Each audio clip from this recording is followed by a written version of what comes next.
مفتی صاحب کی نہیں ہیں کہ بعد میں انہیں لینے کے دینے پڑ جائیں گے، اور ایسے موضوع پر لگ گئے ہیں کہ جو سرے سے واجب اور فرض نہیں ہے. نماز تراویح کسی مذہب میں واجب نہیں ہے، کسی مسلک میں.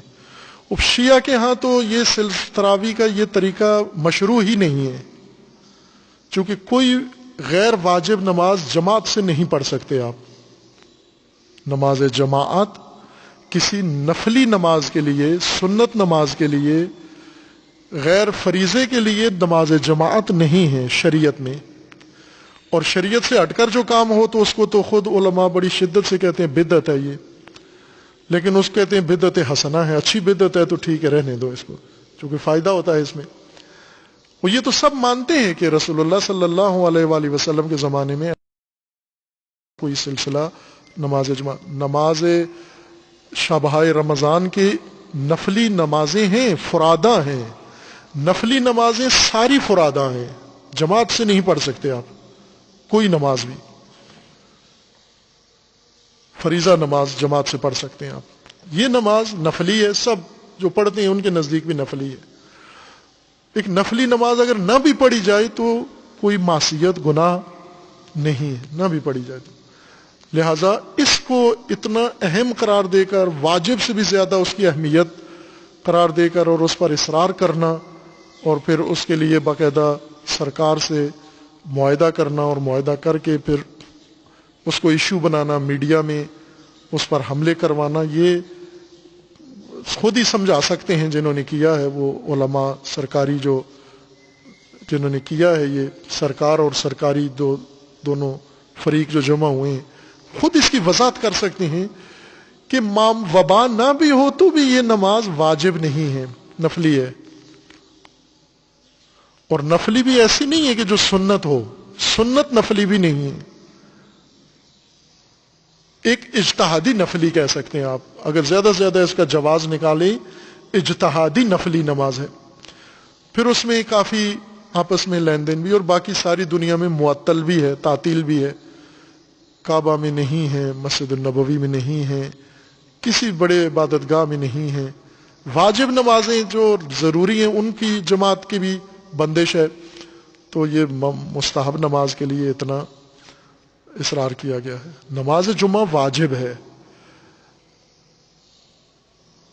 یوں نہیں کہ نماز تراویح اور نماز جمعہ برابر ہیں. نماز جمعہ کا مقایسہ، موازنہ تراویح سے نہیں کر سکتے. نماز تراویح مجالس کی طرح ہیں، جس طرح ابھی مثلا شیعہ مجالس برپا کرتے ہیں. وہ مجالس عام دنوں میں بھی جب حکومت پابندی لگا دیتی ہے یہ مجلس نہیں ہوگی تو نہیں کرتے، بانی کو کہہ دیتے ہیں نہیں ہونی مجلس، چھوڑ دیتے ہیں. یا کوئی اور ایسا مسئلہ ہوتا ہے، علاقے والے آ کے درخواست دے کے مجلس بند کروا دیتے ہیں، بند ہو جاتی. تو اب ان دنوں میں اگر وبا کی وجہ سے یا کسی وجہ سے اگر کہیں کہا جاتا ہے مجلس نہ کرو تو اصرار کرنا پھر تو ایسا ہی ہے جیسے تراویح پر اصرار کریں گے کہ یہ حتمن ہو. چونکہ دونوں میں مجالس بند ہوں گی تو ایک طبقہ متاثر ہوتا ہے، ذاکرین خطباء کا نقصان ہے، وہ ان کا درآمد کا ذریعہ ہے.